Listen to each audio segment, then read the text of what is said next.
So is there somebody who's willing to step forward to be nominated to be chairman pro tem? I'll step forward. Okay. I'll second that. So all in favor of Danny Shields as So, William Ellis. Don't do me no favors. William has volunteered to be elected chairman pro tem. And you seconded? I did. I heard the voice over there and I was looking the wrong way. Okay. So all in favor of William as our chair pro tem for this meeting, say aye. Aye. Opposed. Thank you for doing this one. All right. I would. All right. First item on the agenda is approval of minutes from 1/24/2024. Do you have any action on that or any? I move we accept. Second. Do you want to do, actually, yeah, we can do a voice vote for something like this. So yes, let's call a vote. All those in favor, say aye. Aye. Opposed? Motion passed. Who seconded? I second. Danny. All right, new business, discuss, debrief, Clerk Brown's presentation. Does anybody want to take point on that, or do we want to keep this as an open discussion? I'm inclined to keep it as an open discussion if anybody has anything to add, because I don't think we need to go over our entire presentation again.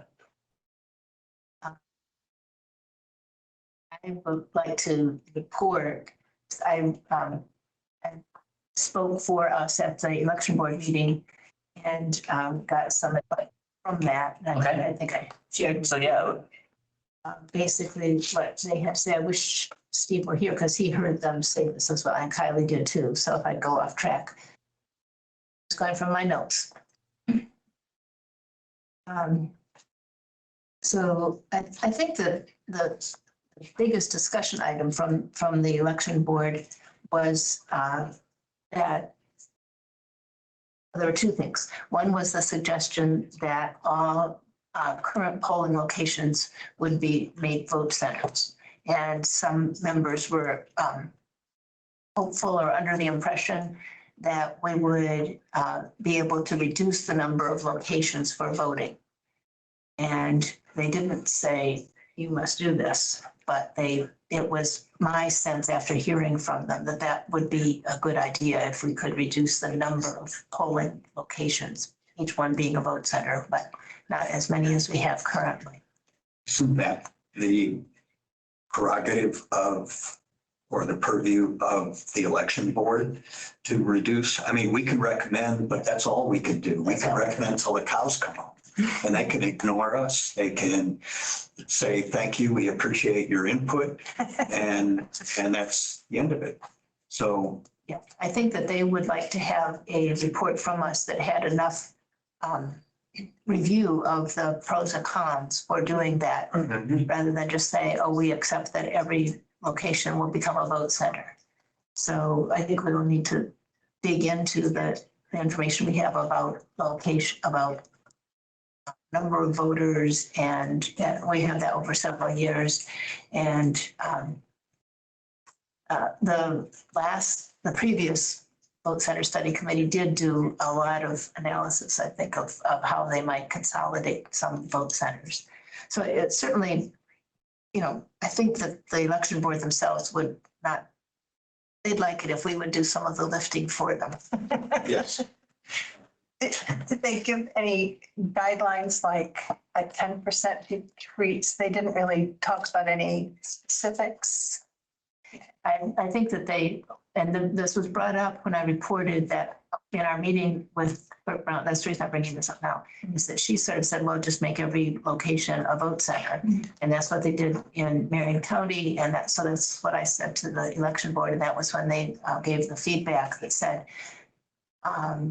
you don't have to do that. In fact, we'd like you to do a little more in terms of thinking about how you might consolidate. I don't think that they meant like take them away from the outlying areas, make everybody come to the populated areas. I think my impression was that there might be some in populated areas where you could have many people going to, say, 2 instead of 5 locations or something like that, and expect to cover the territory pretty well. Now, you brought Marion County. One thing to keep in mind, though, is that they just kept them open for the first election like that to get data on which ones would be busy. And then they did do some consolidation after. So in our document, we may want to address if that's something that we recommend or not. And another thing with removing vote centers and moving them, one of the problems is that there's no guarantee, even if we or this election board says this is where they're going to be, they'll stay there. So again, It's always the prerogative of the election board. That is correct. At any time, with a unanimous vote, they can create or eliminate voting locations. well, it takes a unanimous vote to approve non-precinct voting, Mhm. which is customarily done at the beginning of the year since we have super precincts. But with vote centers, I don't think the locations have to be unanimous. And I don't think they can, I don't think that is, we need to get clarification on that if we Yeah. could. Because one of the things, because the commissioners are also involved too on polling places. The election board, from my understanding when I served, we could advise strongly, and the commissioners usually took what the recommendations were. But they ultimately sign the contracts, they ultimately pull the trigger on where they go. On the expenses. Yes. So yes, the election board can say they're here, here, and here, but if the bills aren't paid, it's, They could come back and say, you want 15, we'll fund 12. correct. And they could decide where they are, And yeah. But And that's always been the case with any voting location. well, yes and no, because if that ever did happen, the election board could withhold, one of the people could withhold unanimous consent, and then you'd have to default back to 92 different precincts to fund and staff. Mhm. There's always the red button nuke option. You don't have that with vote centers. Yeah. With vote centers, you don't have that. If it doesn't happen, you're in a vote center path, not precinct voting modified. Mhm. So I guess we'd have to find out if there's any type of agreements that could mandate population centers. If we do consolidate or change them, can we make sure that they're based on accessibility for different people? And could that be similar to an interlocal agreement that would be carried forth from one board, one term to the next? Because otherwise, anything we recommend, we may get it all ironed down. New election board, new party chairman, new clerk, new commissioners, they're going a different direction. Still in the debrief of the presentation. I think so, yes. Because we haven't hit the provided documents then, because part of the presentation was talking about consolidating vote centers or removing some, so this would be that discussion. Understood. So may I add something? I asked a question along these lines during the presentation and prior to that, and I'm going to re-up it again as an area for our further exploration, which is I think that our committee needs to get a better understanding of the current barriers in order to be able to look at the possible solutions or changes, including consolidation, current barriers to voter access, including polling place access, or knowing one's polling place, anything in that realm that vote centers could potentially address or improve upon. So I'm looking for a further exploration. I know I'm getting to be a little bit of a broken record, and it's not that I need to put one particular person or presenter on the spot, but one of the activities for our committee can be to find out what is lacking right now, and not to assign blame. That's not the domain of our committee, but to understand what could be made better through the vote center model. And I don't think we've sufficiently focused yet on this, Do students run into particular issues or confusions of where is my polling place? Or a whole range of other things that could come up, but I think we really need to explore that. If we're even having anything on the table about reducing number of polling places. So I'd like to add to that because we were talking, not last time, but the time before we met, about having public meetings. And I thought maybe instead of asking people, you know, we didn't think we were ready to give out information, but I think talking to voters about what are their barriers and getting, having that first, our first public appearance being, what are your barriers? What causes you problems could be useful. So more of an information gathering meeting rather than a Right. presentation. Exactly. So we've been charged with this. What do you guys want? What's Right. what's problematic for you? Is it visual stuff? Is it transportation? What are the issues? I would love to see something like that. My concerns in the few times we've met so far is that there's no clear way that we're going to roll into all of this effort that we're talking about. There's no schedule, there are no assignments, there's nothing other than we want something different than just saying, take what there is and make it vote centers, but there's no plan or strategy to attack that. So that to me is a big concern at this point. I mean, I'm tempted to say, let them sort it out. They're the elections. But I do think a public meeting would be part of that strategy. I think a public meeting would be great. A public meeting, or even if, I don't know if there's a way to do an online survey, because where my worry with public survey, or the public meeting is access, honestly, is will actually come to it. Yeah, because these are public meetings Yes. so anybody could come in here. And so like, if we're going to invite people in, which I think is a great idea, I think that having a company, and everyone gets a million emails and ignores them.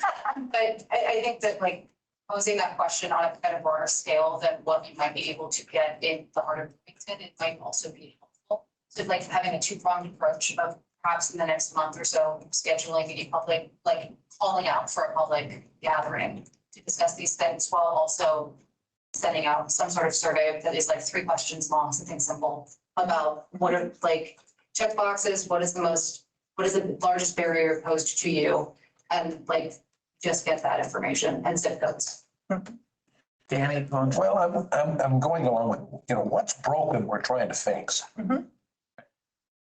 And we don't know what's broken right now.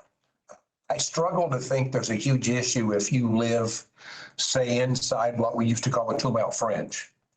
And that gets out of the city limits a little bit, that is difficult to get to a precinct.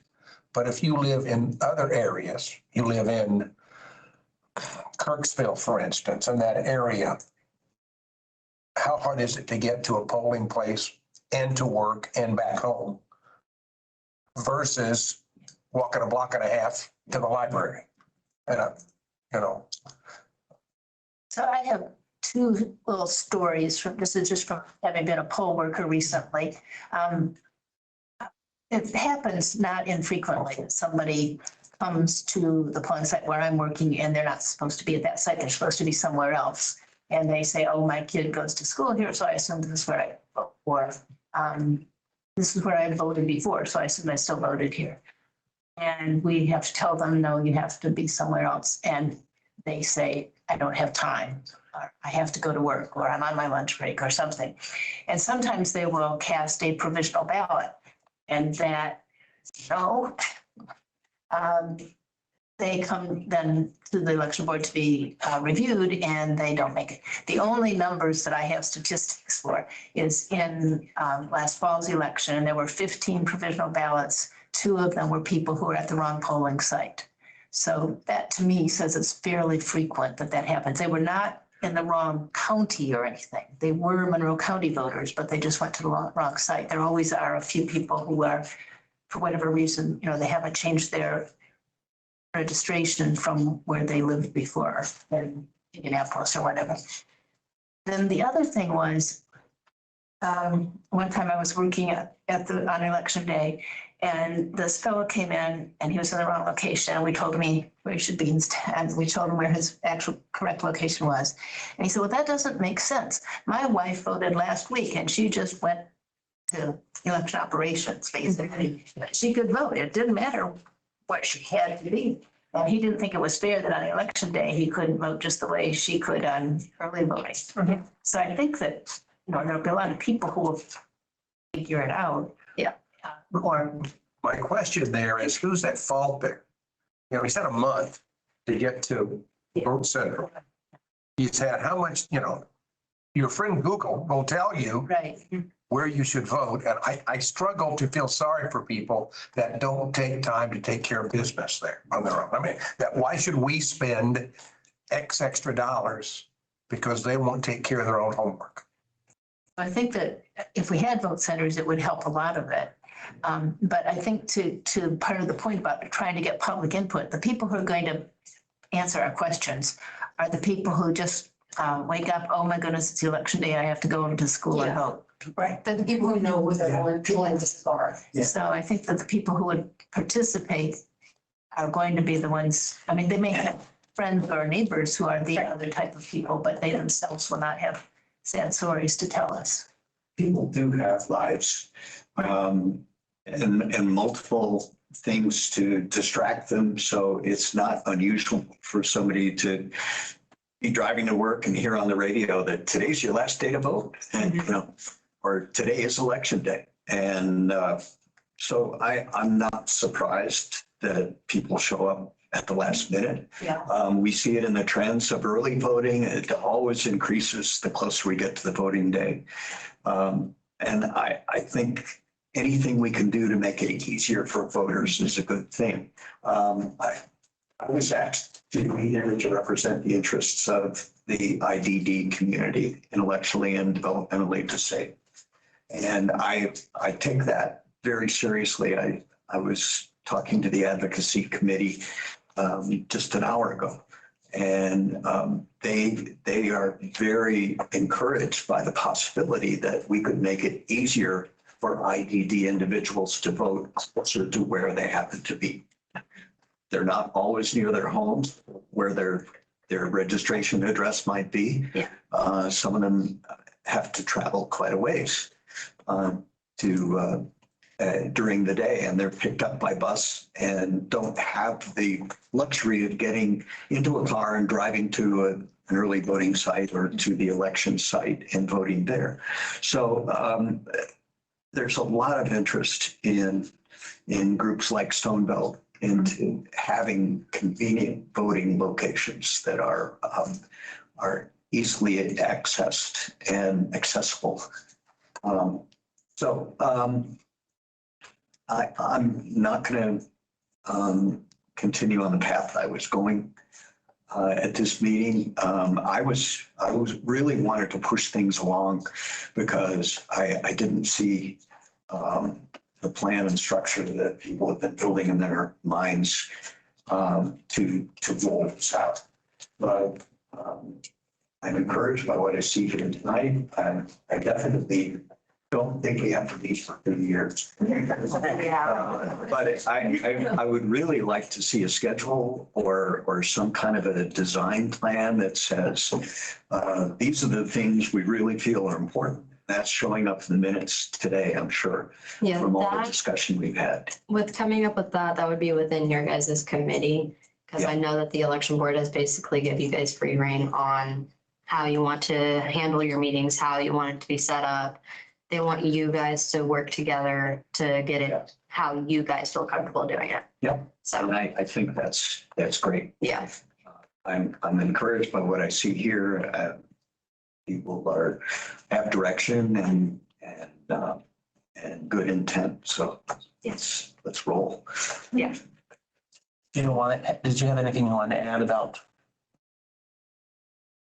Something else that they advised us. You said there were two, but They did say that, and there were at the time that I didn't remember. I'm thinking from reading the recap that there was a question or a request about a timeline. Yeah, so they were asked about a timeline, but they have just said that they would like for you guys to meet for the 3 months and then come in. So at the end of March, you guys would come into the April meeting and tell them like what you're, like where you're at and how you guys are rolling. And if you guys think that you need another 3 months, or if you guys think that you're gonna have a plan ready by the next meeting. That way that they have like an idea of how far you guys are out, just to keep tracks with you guys to make sure you guys are rolling. But timeline wise, they just want to make sure that we have enough time to get in all of our equipment and get it sent up to the state for approval before the 26th election, which would be in May of 26. So we have time. So, but stuff happens when you're trying to bring in new equipment, Yep. get new facilities, get everything ADA Yep. approved. I And just want to make sure that we have Yeah, enough time to and- get everything sorted out. educate the public. Yep. That's probably one of the big Biggest, things. yeah. I would love to see a chart of all the different things we need to do. Which includes education of the public. Yeah. And that's going to be terribly difficult because it takes a lot of repetition for the Yeah. message to stick. Every time you say it, you may get 2 or 3% of people and say, oh, yeah. Yeah. So that means we have to do it 33 times. We have to get the message out there and repeat it and repeat it and repeat it until everyone is aware of what we want to do. So do we need a subcommittee to kind of sketch it out? Or how do we approach this? I mean, the slowest thing in mankind is to toss something to a committee and say, resolve this, at least in government. And I don't mean to be negative about that, but I worked for government for 10 years. And I experienced it firsthand. Committees exist sometimes forever. I think that question would fall under the third point here, discussion of next steps. Okay, Yeah. So I think it's correct. yeah. So are we ready to move on to introduction and dissemination of provided documents? Yes. I think so. Okay, I withdraw my request to the chair for distribution of documents.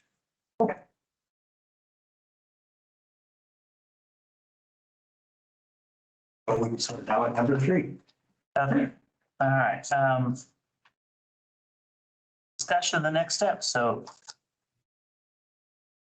I kind of second what Al says, and I'll just say my thoughts is that I really think before we leave today, we should have 2 action items for the next meeting. Yeah. That get the data from, that we all kind of agree is consensus, and why we need it, not just having it, but why. It would be nice to know the percent of registered voters in each precinct who vote over a 2 or 3 election period. So we can see if, hey, people that live in this area don't ever vote. Now, there could be a multitude of reasons for that. But if their numbers in a certain area are substantially lower than in a more downtown area, I think that gives us something we could look at to try to address. Because that would indicate to me either they don't care, we can't help that, or it's too difficult to get it done. I would expand that. I like that idea and I would expand it to also, yes, we need to know that in terms of registered voters, and I would expand it to say also in terms of eligible voters in that given area. Is there a simple way that we have that information? Or is that something that we need to figure out? I know I can get our current of who is registered for each precinct. I will have to ask in the office about past to see if we have record of that, but I know I can get current right now. And for, when I say eligible voters, I mean using census data. So, I believe that the forms on the document website, I know that after every election, we get a precinct by precinct breakdown. and it shows the percent of the people voted, so it's there. Right. There's one here. Which elections you would want to look at? Back to 2016, don't we have? I think 2016 on would be good with an understanding that 2020 may be an anomaly in data. One thing I would suggest we discuss is that what the impact of vote centers are in current places, or the places that have switched. Are we seeing more people vote? Are we increasing the percentage of people registering? Are we seeing more registered voters vote? Because if not, it's really an exercise of futility. If there's no data to say that this is a net plus. Wouldn't have to have as many poll workers spread out if the numbers stayed the same. Well, not necessarily. I do know that when I looked at this when I was on the election board in 2017, 2018, not one single county had reduced cost in going to vote centers. Yeah, I feel like because of the volume you would get at vote centers, it's gonna be Correct. difficult to increase. You're just shifting them to a different place. Yeah, which it may not, that's actually my biggest reservation with consolidating polling places into vote centers, if I'm being completely honest, and not just changing, because ultimately the same cost is going to be put in those Right. than like not consolidating, so why would we consolidate versus just making everything? Other than the logistics of, I mean, if you're working at vote center. Going to vote centers that people are going to hear where they are during Yes. this. So we really need information on work centers rather than population centers. Well, and it's difficult to, I know. yeah, it's difficult to say who those voters are because they, I guess we would be able to tell by the ballot type that we submitted at that vote vendor, but it'd be difficult to tell where those, why those people are voting, where they are voting versus why they're not. Yeah. I wonder if there's any data out there from any of the other places that have gone to vote centers. Yeah. Would tell us how the percentage of voting shifted. Right, and so we have several examples, right, Lafayette, right, or Tippecanoe County, Right. Marion County. Yeah. Could be I reasonable. don't think anyone's asked those, that particular question. But unfortunately, Marion County's not a light enough county. They're pretty uniform in population. There's not one major, I mean, obviously, a lot of people downtown. Right. But there's not one major population center like we have, and then a bunch of rural. I know that Delaware County would be fairly similar. And when I looked at Tippecanoe County, that's semi-similar because of the college, and same with Tippecanoe. But again, all those things should reflect in the data if more people are voting. Because if they aren't, all we're doing is shifting where they're voting. And then, I mean, I'm not saying it's not worth pursuing, but is it worth pursuing if all we're doing is having the same numbers and just shifting to different places? I agree that it's important we can benefit from those lessons learned. What we ask of or how we focus our time relating to some of these previous models could be something to hone in on as well, because while you make a really good point that not everything in Marion County is something we would even be considering or replicating anyway, but some things that could be helpful for Marion County is learning more about how they approached community education, given that they had so many Right. people. Community outreach, education, and engagement are some of the notes I jotted down, how consolidation was decided and how it's going, because Bingo, that's. and I did want to be transparent about one of my sources of information relating to Marion County and takeaways on how the transition to the vote center model has been going, has been the nonpartisan organization Common Cause Indiana, who knew that I was going to be sharing this in this public meeting, that they were skeptical of the change to the vote center model and had a certain perspective on it as a voting rights organization. And earlier when that model was adopted compared to now, that it's gone through several stages of implementation and awareness, people understanding how they need to plan in a certain way and where they can go. And I would like to see if there, even if it's some subset of questions that we can learn from their lessons learned. And Common Cause Indiana also pointed me and this esteemed committee to consider the example of Wayne County that apparently changed to a vote center model and then changed back.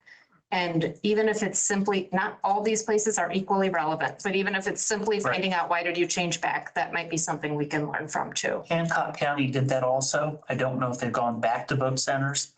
But I know the reason in talking to, at that time, it was the county clerk in Hancock County, because they were one of the first ones. One of the reasons they actually switched back is they had a recount situation in just like a township board. And that ended up having to be a countywide recount. And the cost, we're talking about a board that maybe 15 people would have voted for. Now we have to do a recount for the entire county. It wasn't easy but I think they changed their voting equipment. So there's no paper ballots or something like that, that's not an issue anymore. But that's, again, those are things we have to consider. I think you mentioned a survey. Yeah, You did. I think a survey is a terrific idea. And probably something that's going to take quite a while to develop.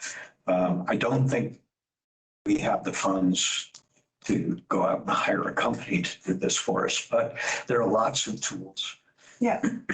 Available where we can put out quality surveys on our own once we identify what issues we want and clarify.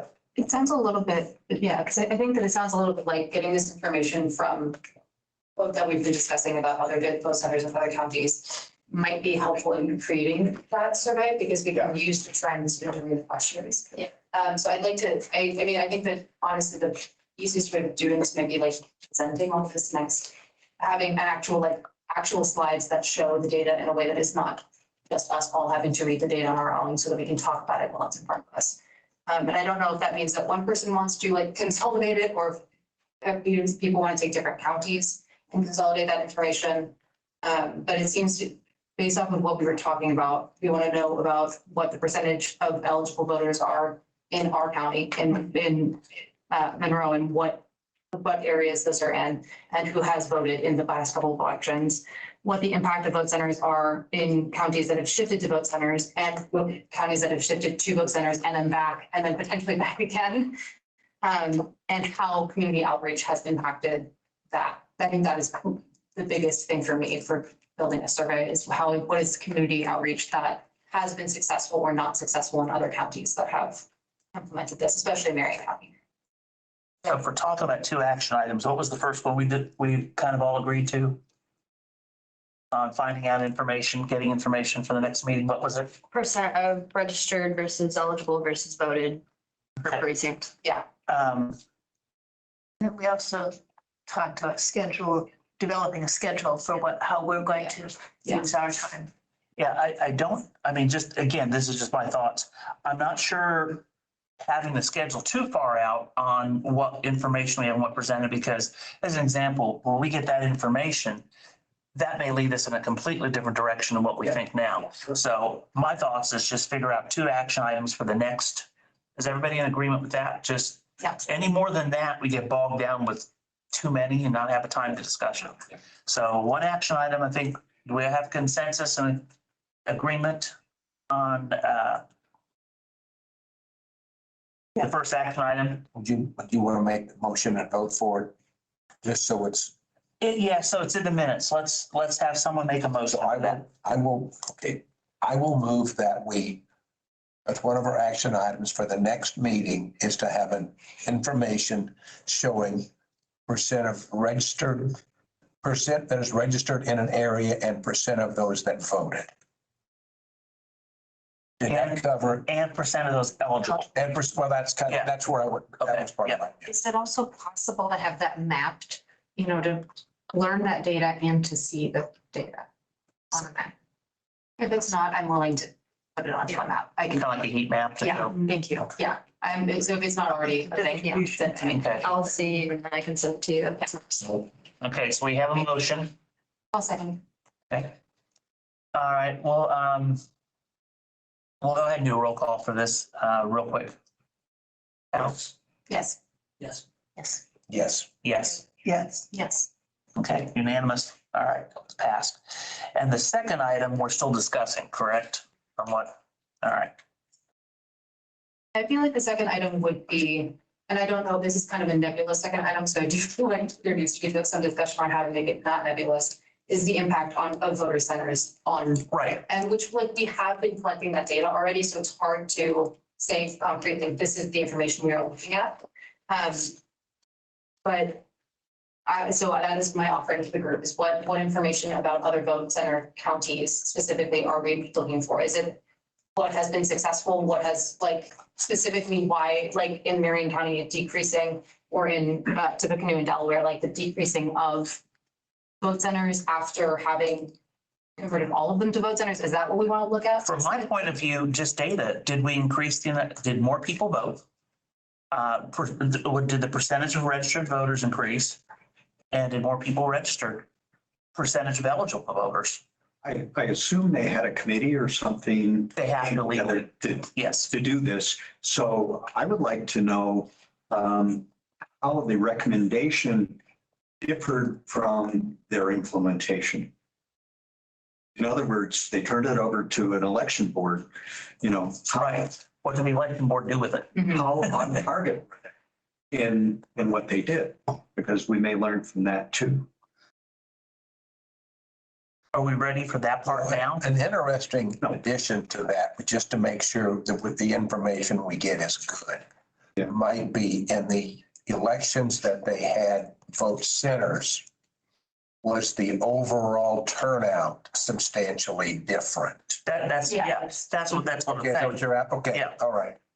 You know, Because- if they got a 20% increase, but it was a 30% increase in total voters, Right. what does that tell you? And at the same time, did they increase vote centers or decrease vote centers Right. over their existing? We gotta dig into what those numbers, Yeah, there's a lot of data analysis. but the broad thing is just finding the data to see which ones to drill down in. If some increased at 30%, maybe we need to drill, okay, what did they do right?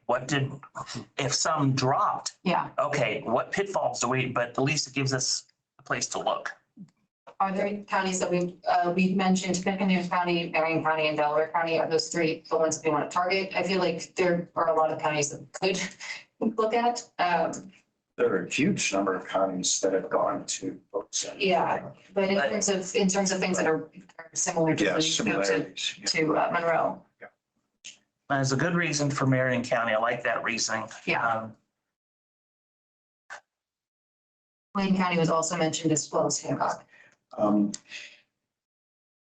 Yeah, one of the previous poll workers or poll employees of the county has a lot of information from the 2011 report and information that was gathered to put into that report.